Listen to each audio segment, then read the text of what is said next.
So this is a story about the absolute degradation of art, and unfortunately, I witness it more and more.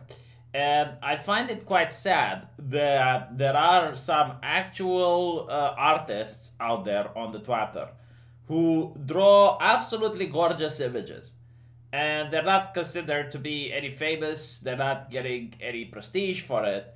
Not everyone can do what they do, but on the other side of the issue, you have someone that puts a banana on a wall, and that costs $125,000. Absolutely, I don't know how people can justify it. I don't know why people defend this, because any person looks at this and they will be like, okay, this is trash, this is garbage, this is in no way worth $120,000. But if you say that, you're going to get the critics, the moral facts that are like, oh, no, it's not. You don't understand art. You just do not. You're not an artist. You do not understand this. How can you compare someone on the Twitter with this genius artist? That it's like, are these people for real? Are these people legitimately serious when they're saying this?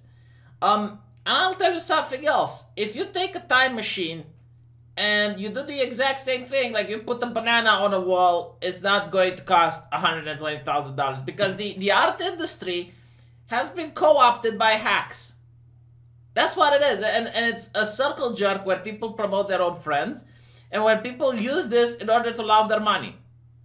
There are a lot of shitty paintings and shitty art where people are buying them so they can launder cash, so they can launder money. I know in my country there are criminals as well as shady politicians who invest a lot of money in art, that shit, because it's very easy to hide that wealth, to not have to disclose it. You know, you do a business and you make a lot of money and you want to get rid of them, you buy one of these shitty arts and then you sell it later on.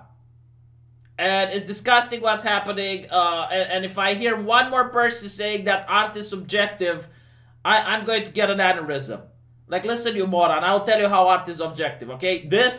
These hands cannot do art. Anything that my hands touches turns to shit. So if I can replicate what an artist does, it's shit.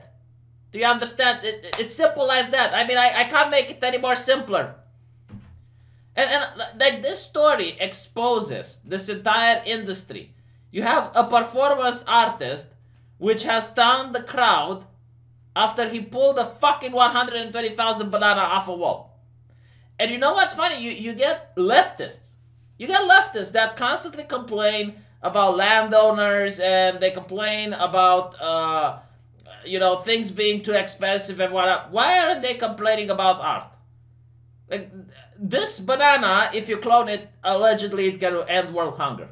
It's insane, right? So he picks the 120,000 banana off the wall and ate it. Like, the balls on this guy. And generally, like, you know, like, you literally risk getting sued.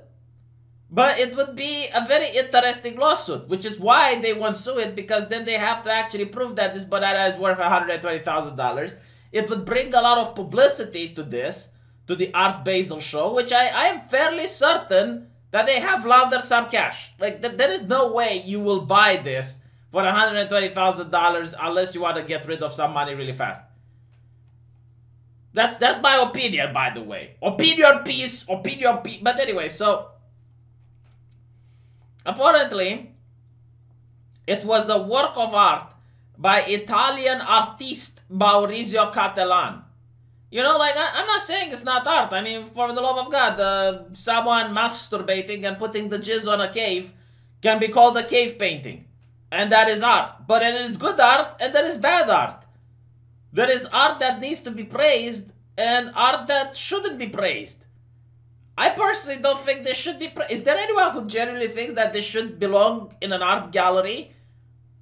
What type of people frequent these arts galleries, I wonder, if this is what... But anyway, right, so apparently this was sold to a French collector for an eye-watering $120,000. And the guy went on stage and filmed this garbage. And, you know, but it's kind of interesting, you know, like the Europeans are fart sniffing, and in comes the based American. The based American that ends the fart sniffing. The clip shows him strolling up to the wall that the banana had been duct taped to, peeling it off before grabbing it, much to the horror of everyone in the gallery. See, this is another thing. Like, people know that this has no value, which is why the guards weren't even guarding the banana as much as they should be. Like, do you know, like, if you'd have the Mona Lisa or something, you know, like, if you have an actual painting that has value, you wouldn't be able to get that close to it. You wouldn't be able to just peel it off the wall. So anyway, peeling the fruit, taking a bite, he says, art performance, hungry artiste, thank you, very good. See, this is why this guy is actually an artist. I wouldn't be able to do what he did. I wouldn't have the balls to do what he did. If you can do something that no one else can, then yeah, you're an artist in my book that deserves to have his art memorized for the ages. A few onlookers can then be seen watching awkwardly and laughing as a worried member of staff come over and pulls him away to talk about what the fuck just happened. Typical Europeans.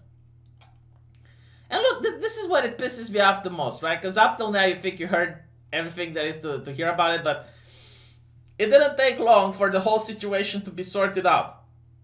Because within 15 minutes, the stunt happening, a replacement banana had been stuck to the wall. And I'm like thinking, like, what do you mean a replacement? Like, is it like what on earth did they spend $120,000 for? Like, you know, like I thought at least it's like, well, this is the banana that the great French artiste has touched, and this is why it's so expensive. But apparently not. Like, they just replaced the banana, and he says he did not destroy the artwork. The banana is the idea. Oh, fuck off. Yeah, how more on the nose can you be? Like, how can you spend $120,000 and you're not even saying that this is the work of... Like, it doesn't even have to be done by the artist. It's not like the French artist came back and replaced it or something. No, like, you can literally just peel off the banana and replace it. This is money laundering. I don't know how else to explain. This is absolute money laundering, and the only reason that it's being replaced is because they don't want to sue the guy, because then it would drag too much attention. And you'd have the lawyers like actually investigating and looking into it and, you know, trying to analyze, is it really $120,000? So they don't want that. It's like, oh, well, the banana is the idea. Oh, my God. According to the certificate of authenticity, the newspaper said, the banana is, in fact, meant to be replaced. Oh, fuck off. This has brought a lot of tension and attention to the booth. And we're not into spectacles, but the response has been great. It brings a smile to a lot of people's faces. To me, it brings a frown, because I don't understand how people can be this stupid. Like, in what world is this worth $120,000? This is a villa in Romania, my God. The gallery reported the incident to security, but he has not been arrested. News about the bizarre installation was reported last week. It's understood that Catalan found the bananas he's used from a Miami supermarket and is now hoping to sell the third and final edition to a museum. But, like, you can't sell this to a museum, you morons. Even, okay, this is your taxpayer money, by the way. You know, like, this is your taxpayer money. You know what's even more interesting? Like, a lot of social justice warriors are monetizing taxpayer money. Like, DC and Marvel Comics can't sell their comics anymore. So what they do is, they make issues that are worth like $10. Like, who's going to pay $10 for a comic book? Well, libraries and schools and public schools. That's what they're targeting now. And they go to a library and a public school, like, here, purchase this garbage that no one wants to read. And if they happen to have a person that's also social justice-y in that library or school, they purchase a lot of numbers. And they just bypass the consumer altogether. You don't have to purchase anymore. And I'm pretty sure the same shit happens here. It's like getting a museum to purchase it. Oh my God. You know, that says a lot about the museum that purchases this. And not to mention, like, won't the banana spoil after a while? Like, it's a perishable artwork? For the love of God, am I the only one that notices this?